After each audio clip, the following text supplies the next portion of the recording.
आज की इस खूबसूरत कहानी का शीर्षक है काश मेरे सर पर छत होती। मन भरकर शॉपिंग करने के बाद ढेर सारी शॉपिंग बैग से लदी नेहा अपने 5 वर्षीय बेटे के साथ जूस पीने के लिए एक रेस्टोरेंट की तरफ बढ़ी। बहुत देर से वह शॉपिंग कर रही थी तो थक भी गई थी और उसे थोड़ी भूख भी लग गई थी। बेटा विवान भी पिछले 3 घंटों से उसके साथ घूम रहा था तो वह भी अब थक गया था। आज नेहा ने अधिकतर शॉपिंग भी अपने लाडले बेटे के लिए ही की थी। कपड़े, खिलौने, नए शूज और भी न जाने क्या क्या खरीदा था उसने विवान के लिए। फिर कुछ अपने काम की चीजें ली और विशाल यानी अपने पति के लिए कुछ न ले, ऐसा तो हो ही नहीं सकता।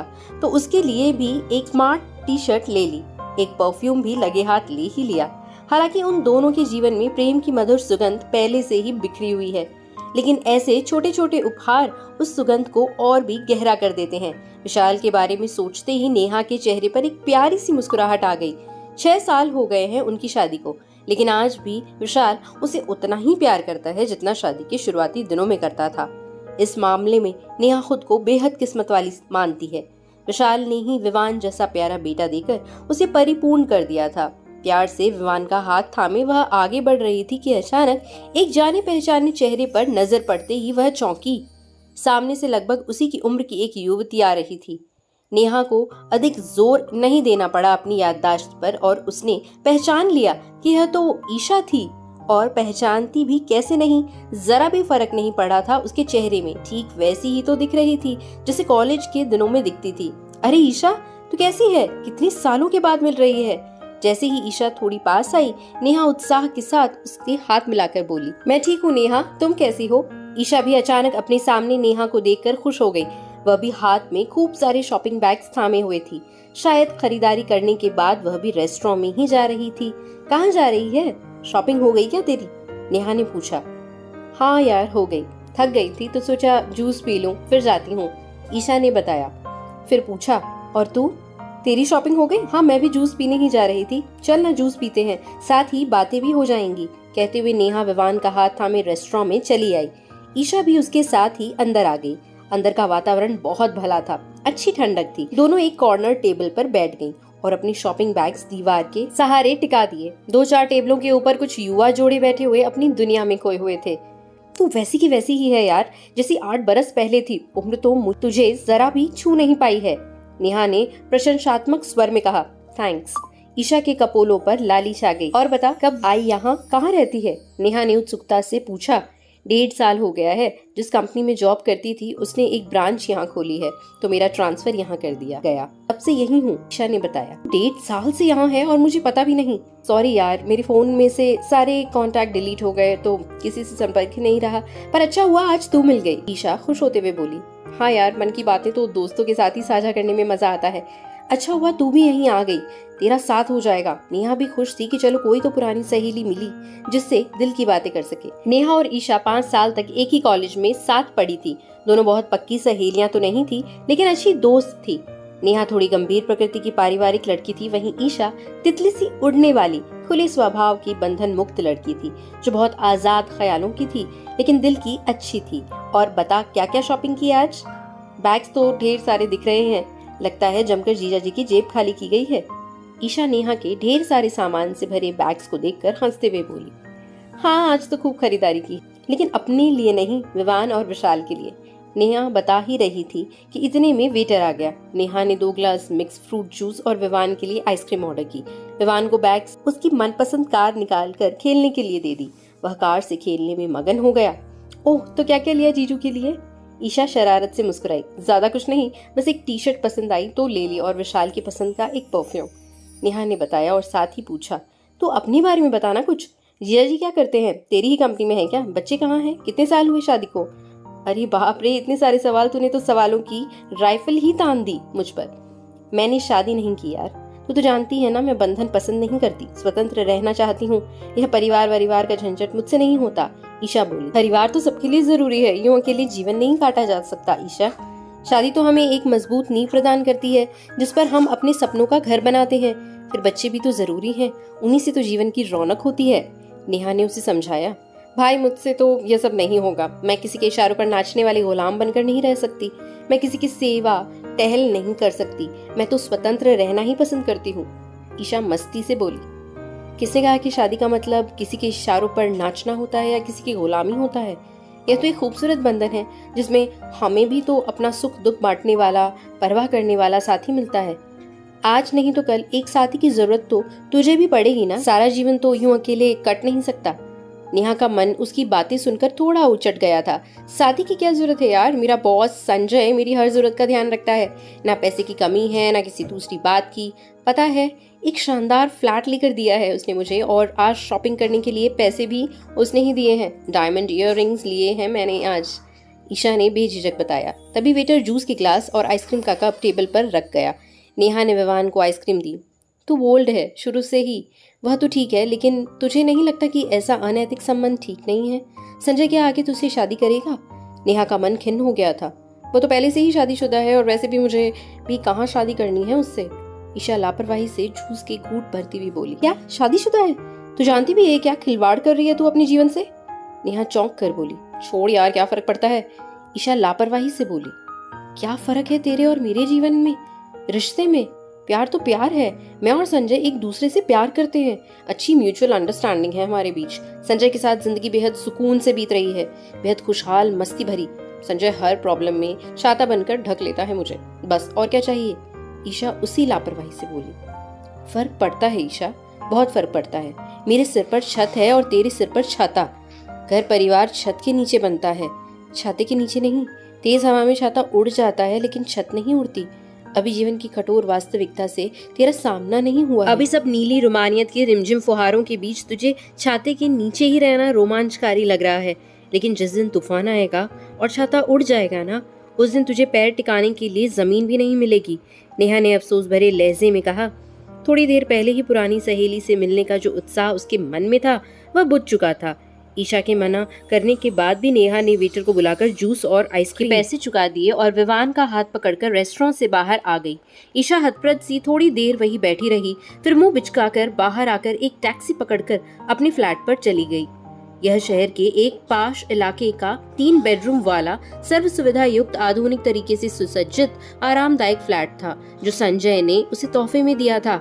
ईशा की अपनी तनख्वाह तो इतनी नहीं थी कि वह ऐसी आरामदायक और चकाचौंध भरी जिंदगी जी सकती। यहाँ नौकर चाकर और सुविधा की हर वस्तु उपलब्ध थी और संजय के साथ हर रात रंगीन।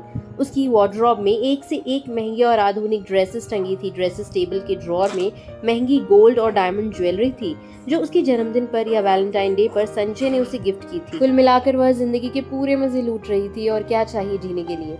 ना कोई जिम्मेदारी, ना फालतू झंझट। ईशा की यही सोच थी कि पूरी जिंदगी बस ऐसे ही चैन और आराम से गुजर जाए। वह जीवन की रंगीनियों में ही खोई रहने वाली लड़की थी। क्या हुआ अगर संजय शादीशुदा है और उसे अपने परिवार को भी समय देना पड़ता है, लेकिन ऑफिस में तो दिन भर दोनों आसपास रहते हैं। मौका मिलते ही संजय उसे अपने केबिन में बुला लेता है और हफ्ते में कम से कम 3 रातें तो उसके साथ ही गुजारता है। फिर टूर पर भी तो साथ ले जाता है उसे अक्सर ही। 3 साल से वह संजय से प्यार करती है और वह उससे और भला क्या चाहिए? ईशा को फिर से नेहा की बातें याद आ गईं, लेकिन उसने उन्हें दिमाग से झटक दिया। नौकर उसके लिए चाय बना लाया और रात के खाने में उसकी पसंद पूछने लगा। ईशा अपने भाग्य पर इठलाती चाय का कप लेकर बालकनी में आ बैठी। वह आराम से कुर्सी पर पसर कर गर्मा गर्म चाय का आनंद ले रही है और वहाँ नेहा बेचारी पति और बच्चे की फरमाइश पूरी करती रात के खाने की तैयारी में जुटी होगी। और ईशा व्यंग से मुस्कुरा दी। कहाँ ईशा की हाई प्रोफाइल लाइफ और कहाँ नेहा की वह मध्यम वर्गीय कोलू के बैल जैसी गृहस्थी की चक्की में पिसती जिंदगी। इधर अपने घर लौटी नेहा ईशा की बातों से व्यथित थी, लेकिन उसके लौटने तक विशाल के घर आने का समय हो चला था। सामान रखकर उसने फटाफट चाय चढ़ा दी गैस पर और विवान के कपड़े बदलवा कर हाथ मुंह धो दिए। खुद भी चेंज करके फ्रेश हो गई। थोड़ी ही देर में विशाल भी आ गया। नेहा अपनी और विशाल की चाय लेकर ड्राइंग रूम में आ गई और चाय पीते हुए बड़े उत्साह से लाया हुआ सामान उसे दिखाने लगी। विवान भी अपने कपड़े और खिलौने दिखाने लगा। विशाल दोनों की खुशी देखकर खुश था। दिन तेजी से बीत रहे थे। अपने परिवार में मगन नेहा ईशा को कब का भूल चुकी थी। ईशा से मिले हुए भी उसको 2 साल बीत चुके थे। एक दिन घर के लिए किराने का सामान लेने वह सुपरमार्केट गई। घर पर विशाल के माता पिता अर्थात नेहा के सास ससुर आए हुए थे, तो नेहा विवान को घर पर ही छोड़ आई थी। यूं भी वह अपने दादा दादी के साथ बहुत खुश रहता था। नेहा भी निश्चिंत होकर सामान लेने आ गई। परिवार का यही तो सुख और सुरक्षा है। ट्रॉली भर सामान लेने के बाद नेहा बिलिंग के लिए काउंटर देखने लगी तो एक काउंटर पर भीड़ कम देखकर वह उसी लाइन में लग गई।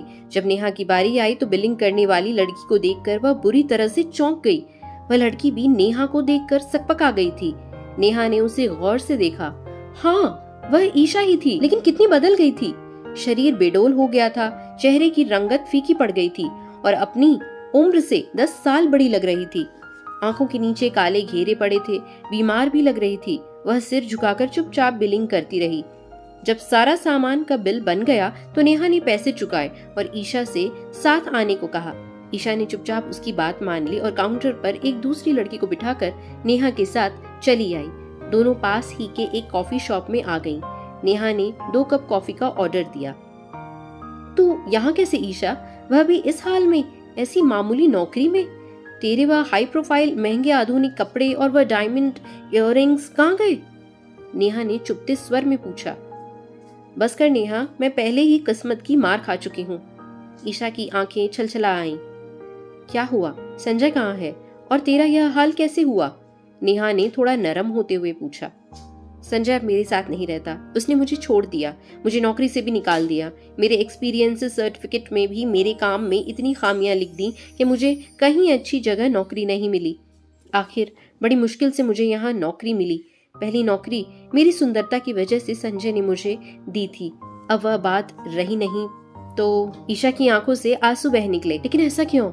तुम दोनों तो एक दूसरे से प्यार करते थे, अच्छी म्यूचुअल अंडरस्टैंडिंग थी तुम दोनों के बीच। नेहा ने कॉफी का घूंट भरते हुए पूछा। मैं तो यही समझती थी, लेकिन 2 साल पहले बाथरूम में पैर फिसल जाने से मेरे पैर की हड्डी टूट गई और साथ ही गिरने की वजह से मेरा गर्भपात भी हो गया।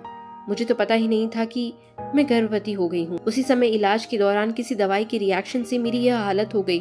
बस तभी संजय का रवैया मेरे प्रति अचानक से बदल गया। मुझे अस्पताल में ही एडमिट करवाकर 8-10 दिन बाद से उसने मेरी खोज खबर लेनी बंद कर दी। ऑफिस के कुछ सहकर्मियों ने ही मेरी देखभाल की। संजय के बारे में उन्होंने भी कुछ नहीं बताया। संजय ने फोन पर मुझे ब्लॉक कर दिया। दूसरे के फोन पर वह मेरी आवाज सुनकर फोन काट देता।